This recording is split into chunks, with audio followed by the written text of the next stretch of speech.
அர்க்கா இயல்பிற்றது செல்வம், அது பெற்றால் அற்குப ஆங்கே செயல் அப்படின்ட்டு சொல்றார். அர்க்கா அப்படின்னா நிலையானவை, இயல்பிற்று அப்படின்னா தன்மையுடையது செல்வம். இப்போ நிலையில்லாத தன்மையுடையது செல்வம் அப்படின்ட்டு முதல் வரியில சொல்லிடுறார். அதை நாம் பெற்றால் அற்குப அப்படின்னா நிலைத்தவை ஆங்கே செயல்னா அப்பொழுதே செய்ய வேண்டும் அப்படின்னு சொல்றார். இப்போ செல்வம் நிலையில்லாதது, அதை நாம் பெற்றால் நிலைத்தவையை நாம் அப்பொழுதே செய்ய வேண்டும். இப்போ இங்க நம்ம புரிஞ்சுக்க வேண்டியது என்னன்னா, அற்குப என்றால் என்ன? அற்குப அப்படின்னா நிலைத்தல் என்ற பொருளை தரும் அல்குதல். அல்குதலோட பகுதி அர்க்கு, அல்கு. இந்த அல்கு அப்படின்றது அர்க்கு அப்படின்னு தெரியுது. இப்போ அற்குப அப்படின்னா நிலைத்தவை அப்படின்னு பொருள் தருது. இப்போ எது நிலைத்தவை அப்படின்ற கேள்வி என்னன்னா, புகழ் தரக்கூடிய அறச்செயல்கள் அதுதான் இந்த உலகத்துல நிலைத்தவை. இப்போ நம்ம மதர் தெரசா, மகாத்மா காந்தி, விஜயகாந்த் இவங்களெல்லாம் நம்ம ஞாபகம் இன்னும் வச்சிருக்கோம்னா அவங்க செஞ்ச நற்செயல்கள், அறச்செயல்கள். அப்போ அதுதான் இந்த உலகத்துல நிலையா இருக்கு.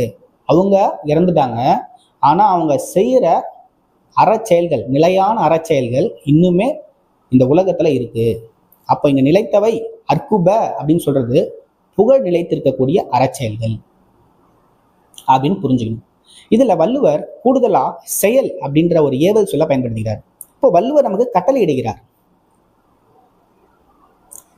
அர்க்கா இயல்பிற்றது செல்வம், நிலையில்லாதது செல்வம், அதை நாம் பெற்றால் புகழ் நிலைத்திருக்கக்கூடிய அறச்செயல்களை உடனே செய்ய வேண்டும் அப்படின்னு நமக்கு செயல் அப்படின்னு அந்த சொல்ல யூஸ் பண்ணி நமக்கு கட்டளை இடுகிறார்.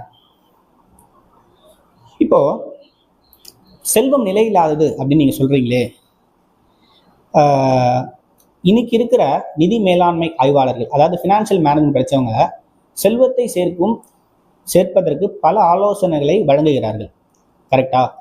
அப்போ நீங்க செல்வம் நிலையில்லாதது அப்படின்னு சொல்றீங்களே அப்படின்னு நீங்க கேட்கலாம். அதாவது நம்மளிடம் இருந்து அழியவிருக்கும் என்று இருக்கும் செல்வத்தை யாருனாலையும் காக்க முடியாதுங்க. அதாவது செல்வம் நிலையில்லாதது என்பதே நிலைத்த உண்மை அப்படின்றத நம்ம புரிஞ்சுக்கணும். அப்போ செல்வம் நிலையில்லாததுன்னு சொல்றீங்களே, அப்போ செல்வத்தை வெறுத்து ஓடணுமா, செல்வத்தை சேர்க்கவே கூடாதா அப்படின்ட்டு சொல்லலை. வள்ளுவர் எந்த இடத்துலையுமே செல்வத்தை நாம் சேர்க்கக்கூடாது என்றோ செல்வத்தை வெறுக்கத்தக்கது என்றோ எங்கேயுமே குறிப்பிடல.